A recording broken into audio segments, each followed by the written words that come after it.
And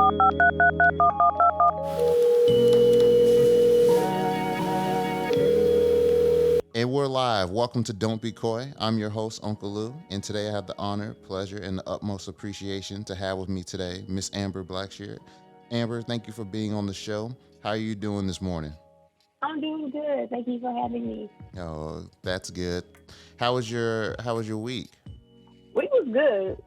Just a busy week as a social worker doing multiple things. So I think out of the norm for me. Oh, okay. Well, for the people at home, do you mind telling a little bit about yourself? No problem. So my name is Amber, and professionally, I am a licensed clinical social worker. And that just means that I have a master's degree in social work, and the C in the LCSW stands for clinical. And as a clinical social worker, I'm able to diagnose and treat mental health disorders. I can do all those things except prescribe medicine. So we leave that up to the doctors. But as far as mental health disorders, I can diagnose and treat those, and an array of other things. So that's what I do professionally. Personally, I like to read. I like to relax. I like to go walking by the river. I just like to have a lot of fun. I don't really try to take my work home with me. So I'm not living and breathing social work. I have a life outside of what I do. Hmm. But I do enjoy the work that I'm able to do. But it's also important to have that balance. Yeah, no, that makes a lot of sense. I think that that's really interesting that you say that you don't try to live and breathe your work. And I kind of challenge that a little bit, not because I think that you're a workaholic or anything of that nature, but like I think that you're really good at what you do. And just with the little bit that I know about you and things of that nature, I think that um, you're somebody that not only exudes the work that you are, but you are a great example of what that is. And so, one of the things that I guess will be really interesting to hear more about is like what got you into social work. If you don't mind talking about that for a little bit. Okay, so nothing too deep about it. So I went to Southern, well, I did. I went to Southern Miss in Hattiesville, Mississippi. And I started off as an education major. My dad was a teacher, school counselor. By the time I was of age, my dad was a school counselor. And I just remember, I know in seventh grade, we did career day. My mom sent me with my dad to the school. And of course, I go to school, so I know how the school thing works. But my dad would always tell me the perks of the summers off, and just how much he enjoyed doing what he did. And so for me, I just thought naturally I'll be a teacher as well, and I'll get my master's and do school counseling or do some other things. And so, go down to Southern Miss, hated it. I didn't like the education program that I was, going to be in. It didn't feel like something I really wanted to do. That experience, that setting just wasn't, I didn't feel right in that setting.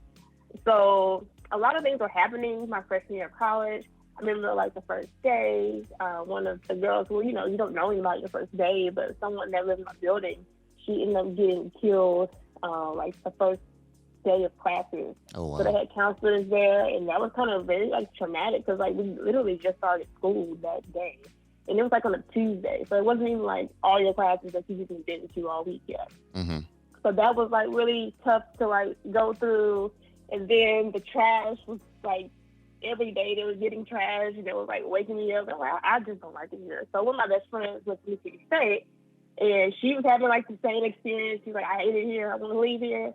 And just like I like it here in Starkville better than I do in Hattiesburg. And she liked Mississippi State. She just didn't like her experience so far, just like the people. And so I was like, well, I'll just transfer and we can just be roommates. And we were like, okay, that makes sense. So long story short, I had to find a major. And at Mississippi State, it's such a heavy engineering school and accounting school. And so, like, your arts and sciences are not heavy. There's not a heavy presence on the campus. And so I was just looking, and I saw the social work program. It's a small program, So they ain't no finding it, and they ain't no reading the bios of the professors, and just how like the wording just felt inviting. And so I changed my major to social work. And Yeah. my mom was like, "Oh my gosh, you're gonna be broke! Oh my gosh!" And I get to Mississippi State. It changed my life. My grades were excellent. I took on like 18 hours my first semester, and I did so much on the campus while I was there those 3 years. So for me, getting to the social work program it just really changed my life, because to me that was the environment that I needed to be in. And so from there, my dad just kind of counseled me in a way to be not just a social worker, but like you got to go all the way. Mm-hmm. And going all the way in social work is getting your LCSW. Okay. No, So that's that's how I became a social worker. yeah. No, I really appreciate that, especially like when you talk about going all the way. One of the things that I think is really interesting, like you mentioned earlier, with your father being a counselor, and like I know you didn't mention this, but like your mother being a public servant, like there's this history of like not only helping people, but helping people in like a community and like building those things. And so like I'm curious to your perspective around like when it comes to like social work, from a purpose perspective, like how does that fill your cup or give you purpose every single day? So I will say, I was asked this question actually recently at my current position. So for me, I'm a huge sports fan, but I've always wanted to do something that's really meaningful. And so while I do love sports, to work in that field would be probably really cool, I don't think that it would move me the way that helping someone who's poor or helping someone who does not know how to navigate the system. Because like to someone like me, to navigate the system or to get some resources is, to me, it's easy to do. But to someone else who's in a different position, it's so hard. Like, how do I do that? Like someone who had that's had a major health scare, and the doctor comes in the room and says you can't work anymore. You have to apply for disability. How do you do that? People don't know how to just do these things. And so, but someone like me who works in healthcare and I'm a social worker, I know exactly what to do. So for me, those things are really meaningful, because there are a lot of people out here who, still do not know how to comprehend that well. People still are not using technology that well. And so for me, I know how to do those things, and that is very meaningful for me. Now, of course, I love to have fun, and I would love to maybe like not focus so much on things that are like heavy. But at the end of the day, I have to have some sort of purpose, and for me, that's my purpose. I know you can find joy in other things, the purpose in other things, but for me, that was one of the reasons why I wanted to go into social work. Yeah, no, I appreciate that. So like that kind of reminds me, right? So you talk about how a lot of individuals don't necessarily know how to navigate the system, specifically like the healthcare system, because it's really complex. But I think that that's a translatable thing for a lot of different things, especially when we talk about this overall concept of life. And as individuals, we go through these different chapters in our life.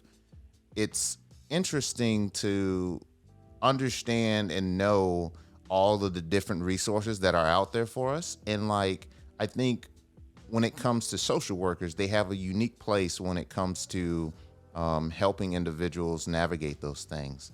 And so like, the first thing that kind of comes to my mind when we think about like chapters is kind of like that first major shift of moving from, I guess you could say like childhood, high school age into adulthood, that kind of college age in particular, especially when you mention around like, hey, I'm in school, I went through this traumatic experience. I'm not necessarily liking my experience that much.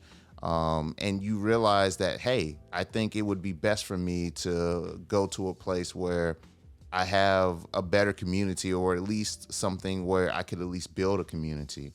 And so I think that that's a fundamental step that individuals have. And so like from like an adulting perspective, I'm curious to your perspective as a social worker, like what are some of the things that like you've noticed individuals kind of have challenges with whenever they're like going and transitioning to different chapters of their lives? I would say I've noticed that adults, have a hard time asking for help. And a lot of people look at, excuse me, look at social workers as, oh, you know everything. And that's not necessarily true. We don't know everything, but we're not afraid to pick up the phone and ask and call. And, it's, of course, it's probably easier for us because we don't need the service. We're not embarrassed to make the call. But I think for a lot of adults, when they come in to maybe a social services office, they feel embarrassed. And so they know that they need, they know that they need certain things. And they just have to, reach out because if you don't have food or something like that, it's fairly easy to go to a food pantry. And I know when I bring that up sometimes to people, they're like, "Oh, a food pantry," and it's like it's there for a reason. And resources are not just for the extreme poor of our society. It's for anybody who needs it. And I recently had someone who, one of my clients, who she was struggling. But she was very open. And she was like, a few years ago, I was in the same situation, and I went to 7 food pantries, in the same week because I need just more of the same things. And so she was very honest about that. And those are the best people to work with because they're not embarrassed, they're not afraid. They can pick up the phone and, state their needs. But a lot of times they'll wait until they get in front of a social worker or a caseworker. And a caseworker and social worker are not the same thing. But they'll wait until they get in front of somebody so that that person can do it. When, you can do it yourself. But as an adult, you kind of feel like, why am I in this situation? And I should have, made other choices not to be in this situation. But you are in the situation, so it's okay to call someone for help. Even, families. A lot of people don't like to go to their families first because they don't want to ask them for money. So it's the pride thing, and it's just, and the shame of needing help that I think adults struggle with when they get themselves into a predicament. Yeah, no, that makes a lot of sense. And, I think that that's really interesting, right? Like, we talk about asking for help and like how that can be like a challenging thing in itself. And like, how does someone know the awareness that they actually need that help too? Like, I'm sure you've had clients that not necessarily in a place of denial, but just genuinely don't realize that they're in a situation and that they might need help. They might recognize it's like, hey, I don't necessarily have all the resources that I need, but I think as a social worker, you sit in a very unique perspective where you see the whole picture as opposed to an individual who might just be seeing their one particular circumstances. So it's just like, how do you go about like illuminating that whole perspective for individuals so that they realize the help that they need? So again, as a social worker, we unfortunately get people who are in need.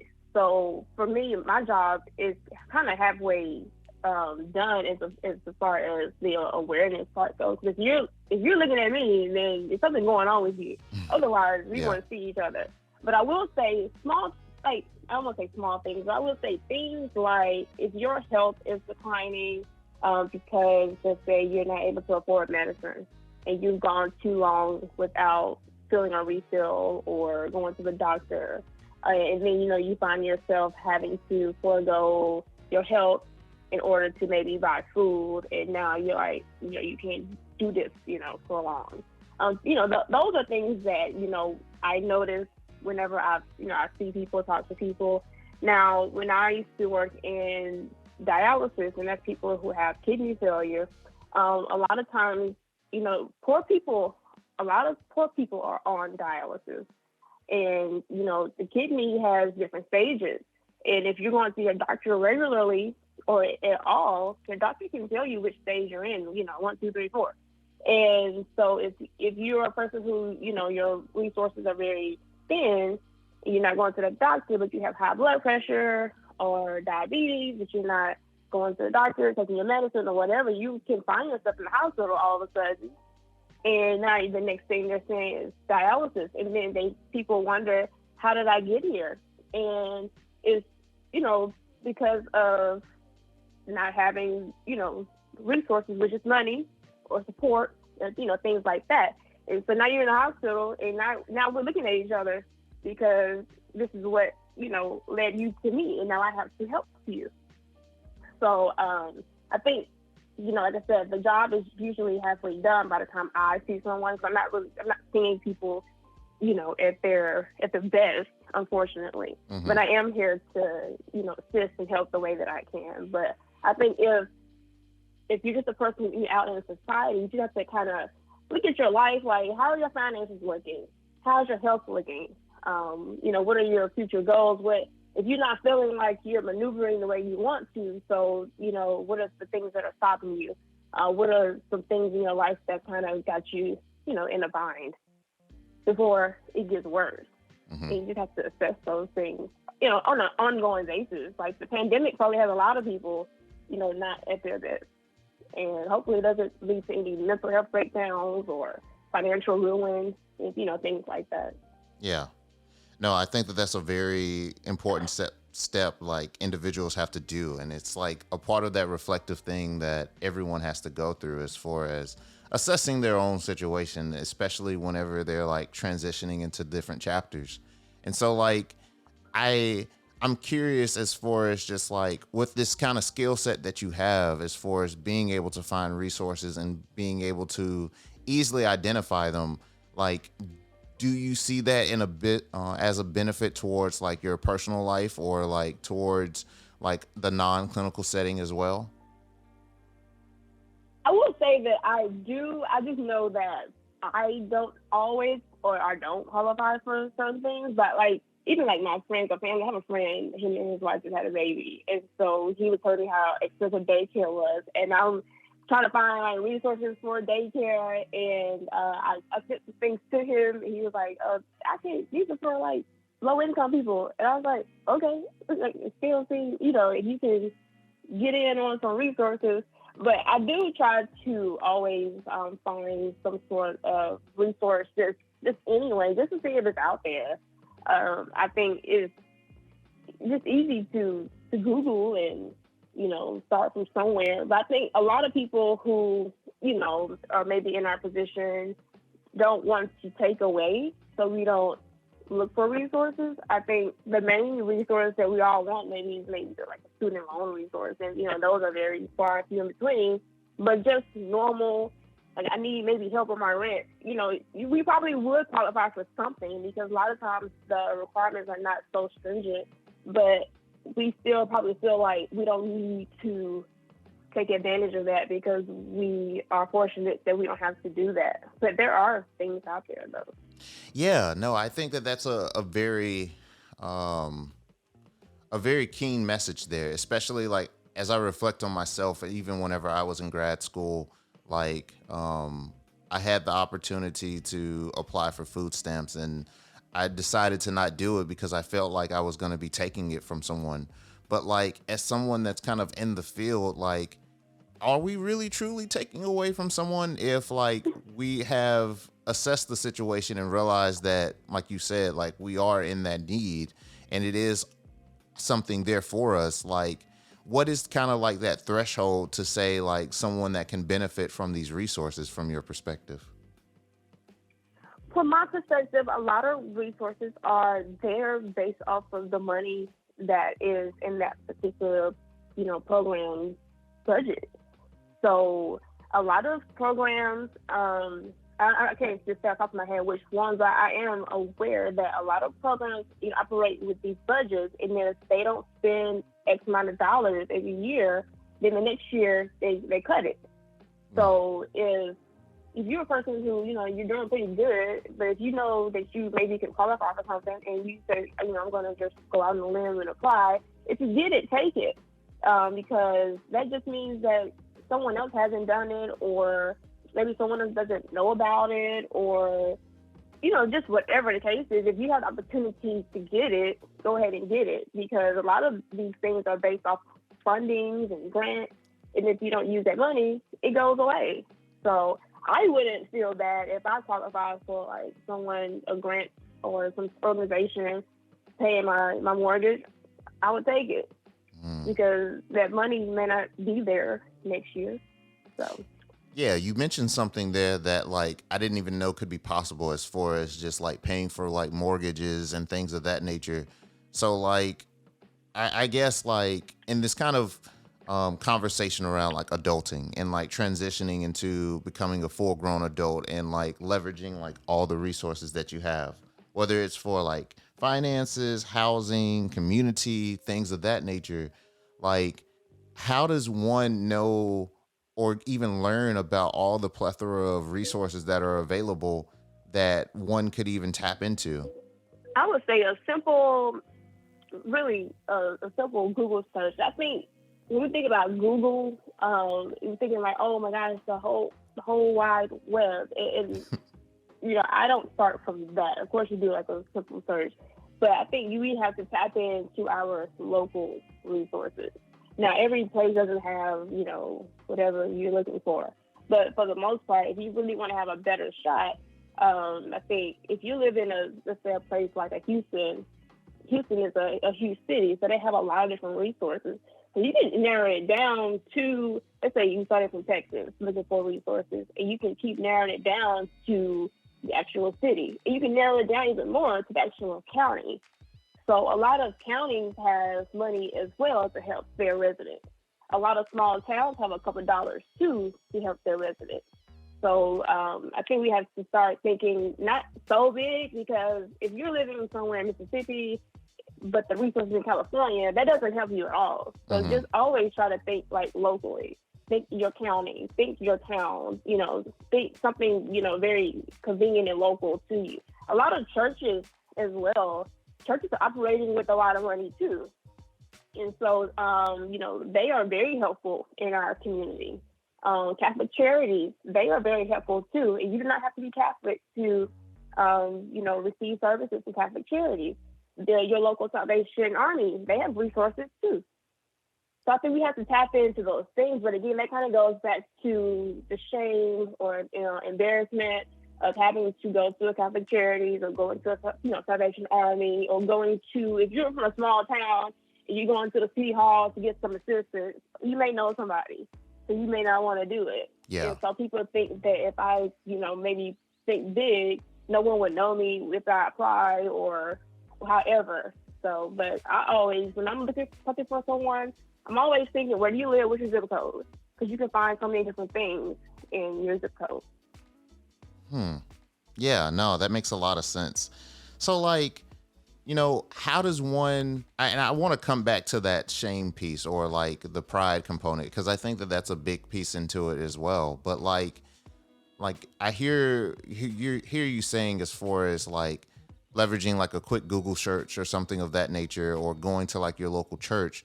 But like, I know that it might necessarily be challenging to me to look into my local municipality and like know exactly where to look at for different kind of um, resources that might be available. So like, I guess what would be the formula you would say to go about going to do that research? I think that you mentioned around like asking for help is kind of like the most challenging part. But even in having this conversation with you, I'm having challenges thinking around how to even do the research to find help. And I know how to do research and I know how to open my mouth and ask for help, but like finding help and realizing it's kind of a challenging thing. Right. So if you're someone is using technology, using the computer, using your phone, a really great website is literally findhelp.org. And you put in your zip code and you can streamline exactly what you're looking for, whether it is, healthcare or transportation, financial, mental health. So find help, and that's findhelp.org. That's a really great website, and I think it used to be called Unfurther, but they changed it to Find Help, which is a better name. Mm-hmm. Yeah. And I think a lot of people, should know to Google their local Department of Human Services, whatever state you live in. They kind of use different names, Human Services or Department of maybe, I'm trying to think, but Googling some sort of human services website in your state. And those websites will take you to, the different links on there to show what kind of resources are in your state. And then, of course, it usually goes to what county that you're in as well. So I like to start from Find Help because it's just a simple zip code. And like for me, like I said earlier, I like to get as close as to, where you are. Because you also have to think about how accessible are you to these resources. Because I can, let you know, like, oh, so let's say Catholic Charities, they have a program that will help you with your utility bill.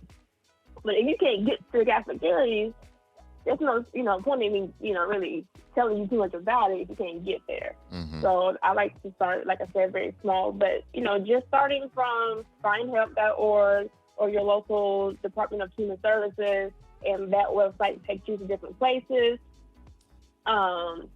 And I'm trying to think, there's like another local entity, like your local, like even like your local library.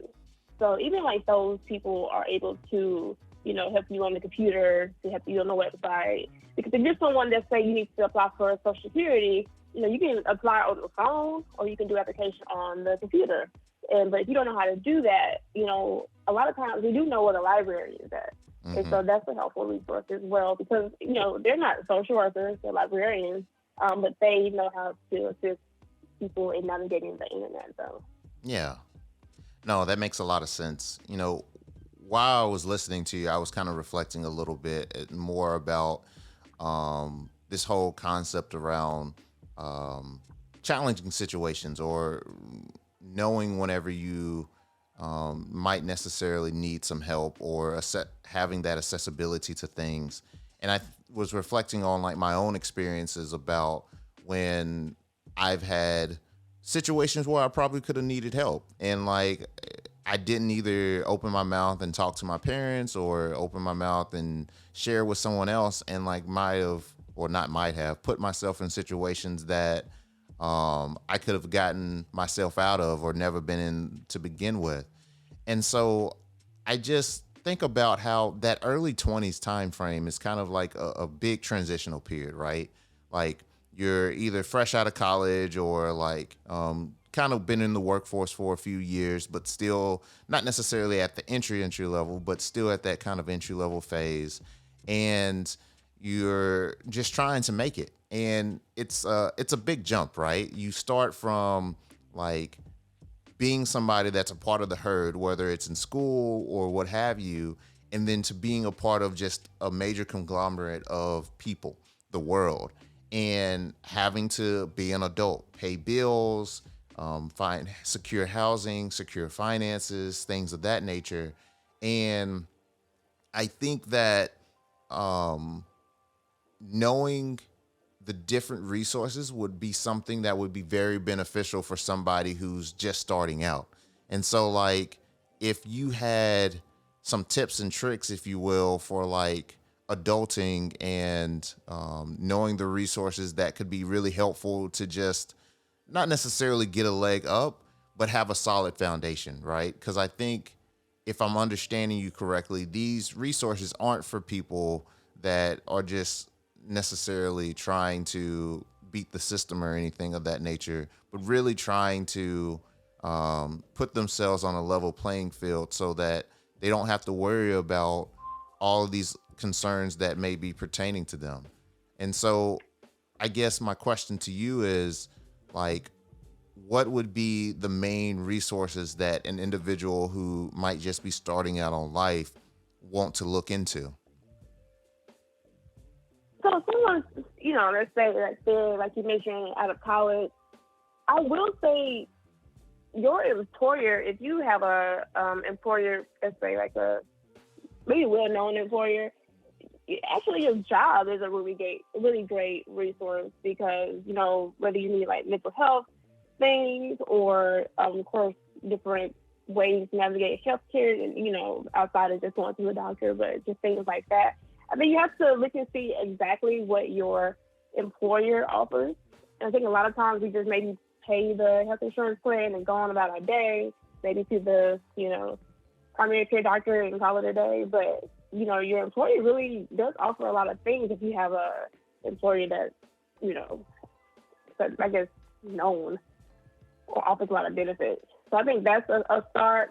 I will say for me, I was, even though I'm a social worker, I was one of those people, I'm just, maybe just going along with whatever's going on, not really thinking if things were to crash down, what would I do? But I will say I've had just so much success with Catholic Charities, and I just think that they have been able to help all sorts of people I have sent their way. And a lot of my career so far has been in Dallas, Texas. And it's just, it's a big city, so there's just a lot of resources anyway. So I think, you have to be involved some way in, the local organization. And it's really not a one place that you just need to know about. I think you just have to know your area and get to know people. And I think it's important to just literally just get out and see what are people doing, what's your local.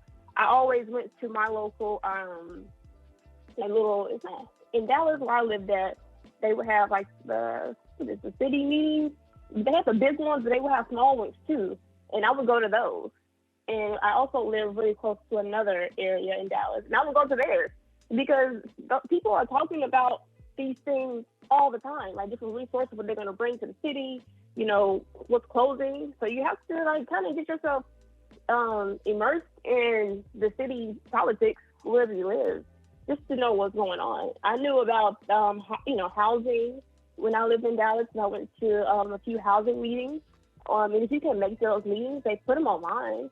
So I think just wherever you live, you just have to, make it a point to really research what's going on and try to get yourself involved some way so that, things where it hits the fan, you know where to go. Yeah.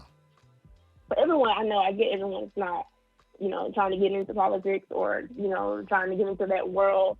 But if you're going to be someone that's, paying rent or paying a mortgage or, going to the grocery store, putting your money in that city or that town, I think it's worth it to get on the website and, see what smalltownusa.org is doing, with your dollars.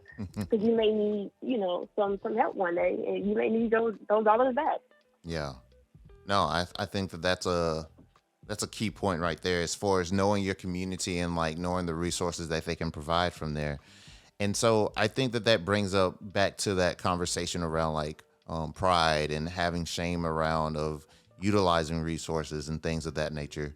Why do you think that people have that? Because when you mentioned even around like utilizing your job, the first thing that I heard about just even like is that you don't want your job to know what's going on. You want it to appear like everything is like rose colored glasses and things of that nature. And so like, I don't necessarily know if that's just like a psyche that people have that is to people's detriment or anything of that nature, but it's true. It's a reality that people tend to steer away from sharing their personal experiences, especially if it's in a negative light.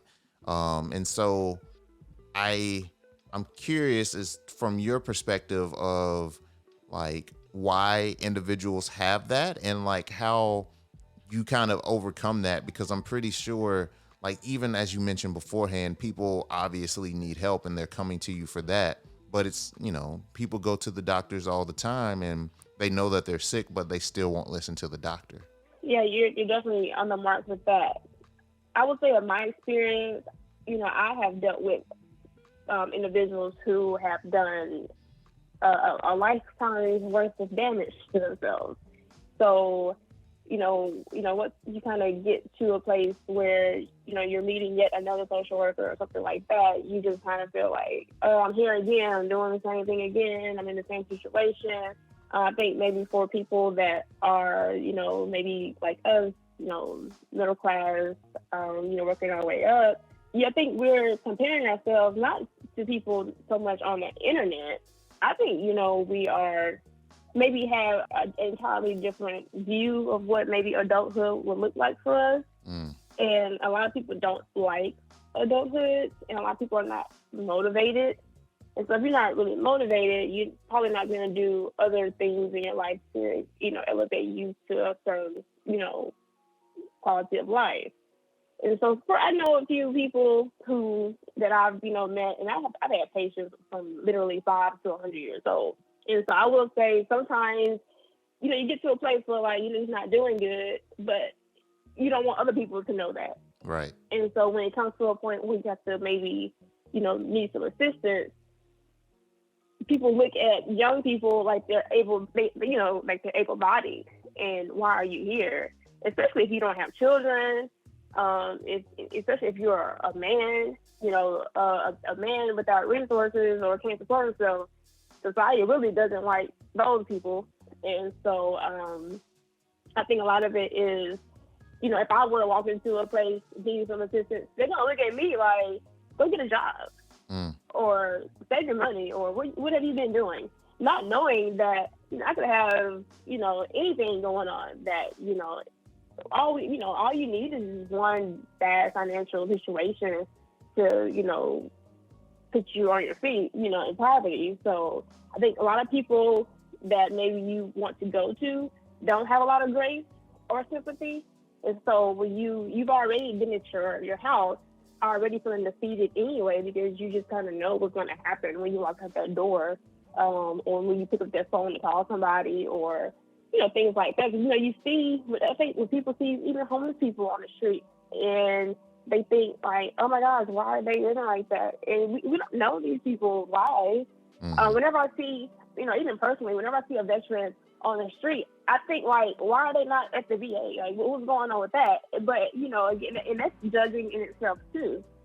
So I think a lot of people are not giving people grace, and people know that, and so that contributes to the shame as well and the embarrassment, because you kind of think to yourself like, how did I even get in this situation? And then I don't want to tell anybody, because who knows what the situation is? It could probably be very embarrassing.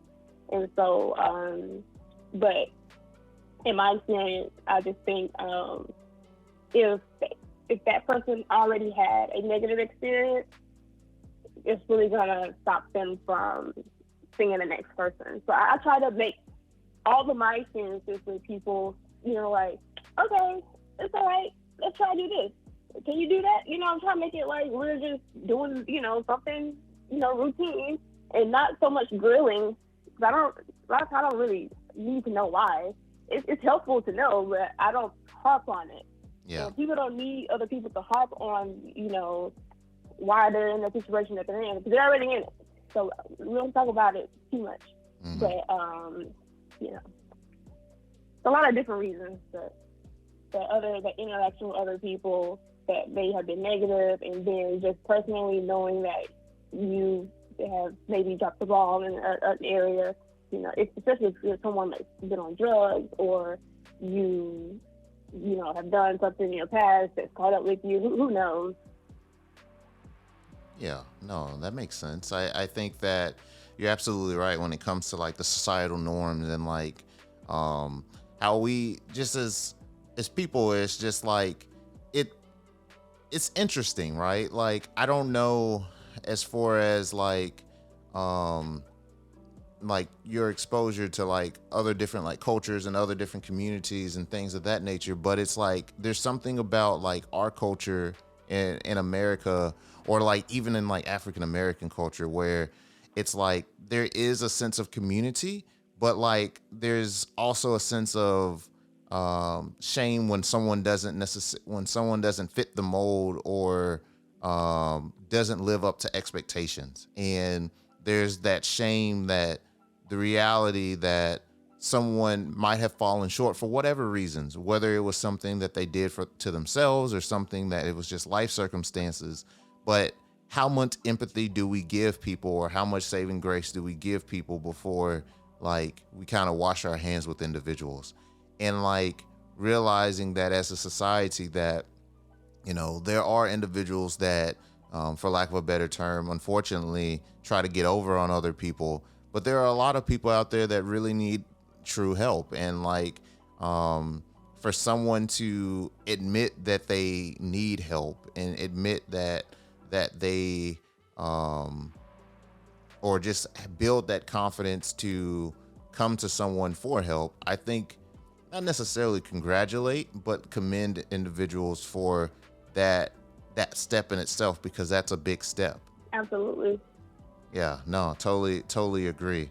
So like, what are some, I guess you could say, last takeaways that you would share when it comes to um, this whole concept of leveraging your resources and like building community and like being supportive of one another, so that whenever people need help, like we can be each other's social worker, if you will. Right. So I'll say I think a lot of people initially need someone to listen to them. And I think that's very important for someone to have some sort of outlet, just to have that core group that they can lean on and, talk to. Um, 'Cause I think we have to also reevaluate, what kind of friends we have or what kind of environment that we're around. Because if we are not around people and we're afraid to say, I'm short on rent today, and not in a way to like dry beg and like get money from your friends, but Right. a lot of people just have to say it out loud for them to understand, like, oh, this is really happening, because we spend so much time with ourselves and talking to ourselves about our issues. But once we get around people, I think we have to express that, and then from there, you may have people who are able to assist or just able to just support them, maybe, help do a, financial planning a little bit, something like that. But it's just important just to have some sort of support, and, finding that however you meet people. And I think that other people who, want to be a listening ear also have to maybe not so much as put, their own opinion on things, just be a listening ear.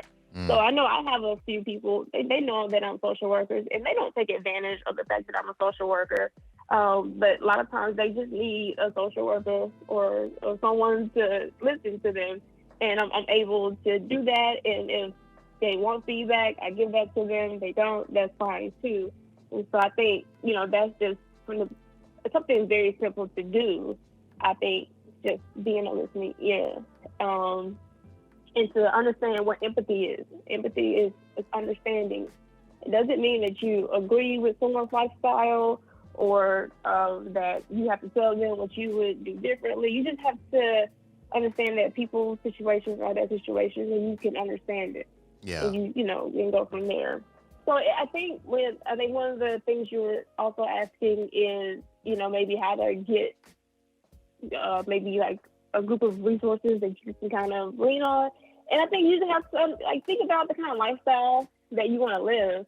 And I think we don't talk a whole lot or enough about sound financial planning. You have a lot of young people moving to these big cities, and they don't know the first thing about what's going on in these big cities, how much rent is going on, or how much gas costs, or what kind of lifestyle do you want to live. If you're living in an area where there's a lot of restaurants and clubs and bars, you're going to spend a lot of your time there, and you're going to spend a lot of your money there. Mm-hmm. So what does that look like for you long term if you're trying to save, if you're trying to do X, Y, and Z? So I think we have to talk a lot about that, because our generation, we're like, we're spending on a lot of money, but we're maybe not all making tons of money.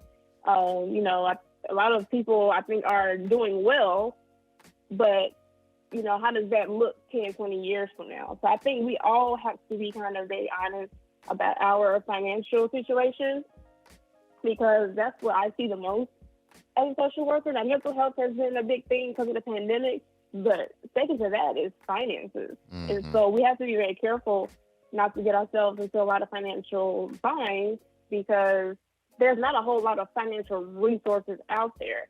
that will take care of huge financial burdens. Like, like I said, Catholic Charities, Salvation Army, like they'll definitely do utility assistance. They may help you out with 1 month's rent. But after that, these are not resources you keep going to every month. And that's also important to note too, because like I said, with funding, the money has to stretch for other people too, if you find yourself in a bind. So I think you have to be mindful of things like that, because I kind of feel like that's going to be our generation's issue, is securing housing and finances.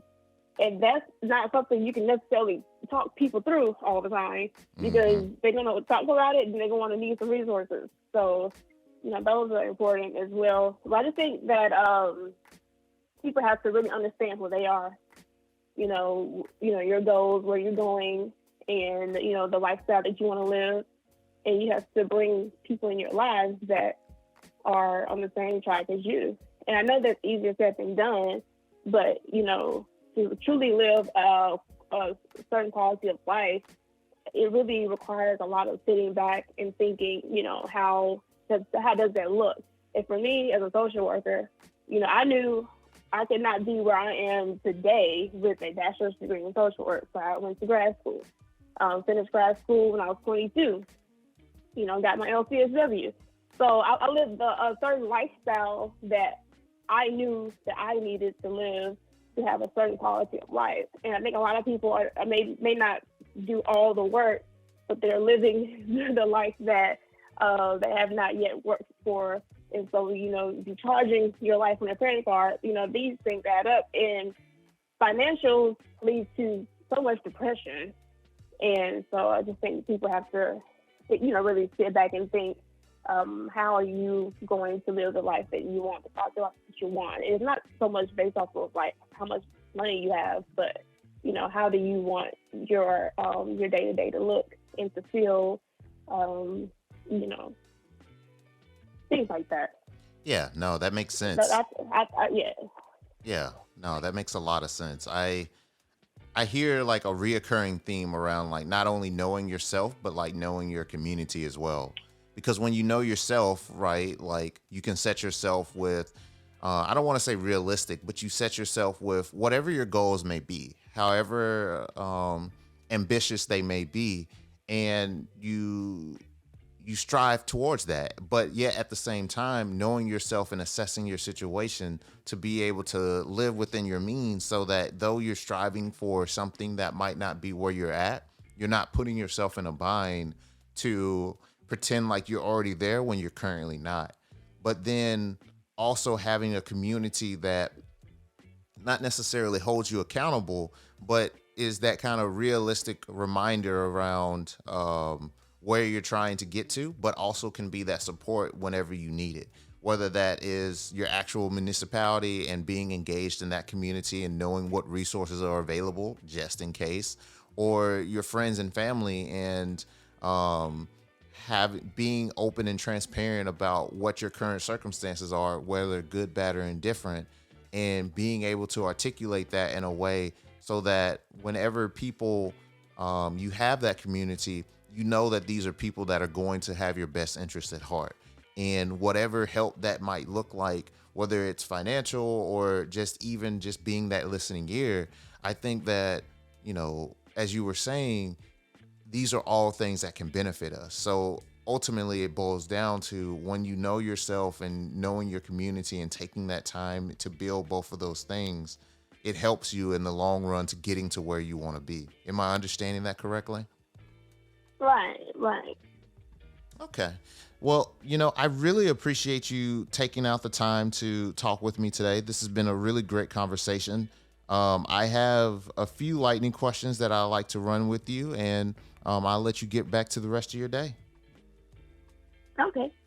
What is your favorite relaxation or self-care activity?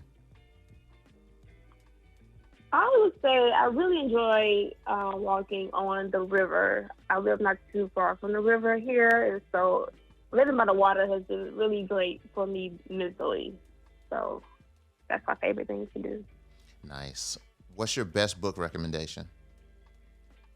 My best book recommendation, I would say I really fell in love with Michelle Obama's book that she put out. I thought that was just like I loved it. But I will say I am a fan of Elaine Welteroth, and her book is called More Than Enough. Mm, And so I actually was able to meet her at her book signing in Dallas. So I really enjoy. I love women. I love Black women, and so I like to see myself in women who are doing really extraordinary things. So those two books have been really great for me mentally as well. nice. And one person you want to thank for your journey thus far? I would say my dad, because Oh, he has been on me ever since I started college, and I mean, there's no way I would. I just can't imagine not being where I am without him pushing me and telling me to do or suggesting or any kind of advice. It's all been so needed and appreciated, and I think that my dad has been extremely instrumental in my career and the path that I've taken and being successful. So definitely my dad. well, I think that that's a beautiful thing. And I appreciate you taking out time for today. I hope that you have a great rest of your day. Thank you. All right, thank you. This has been another episode of Don't Be Coy with Uncle Lou. As always, I'd like to thank this episode's guest for a great conversation, as well as thank you, the listener, for joining in. Whether you're a first-time listener or a regular, I always appreciate your support. If you like today's episode and ever want to listen to more, subscribe to our show on Apple Podcasts, Audible, Google Podcasts, or Spotify. And to join our community and access future bonus content, be sure to visit dbkpodcast.com.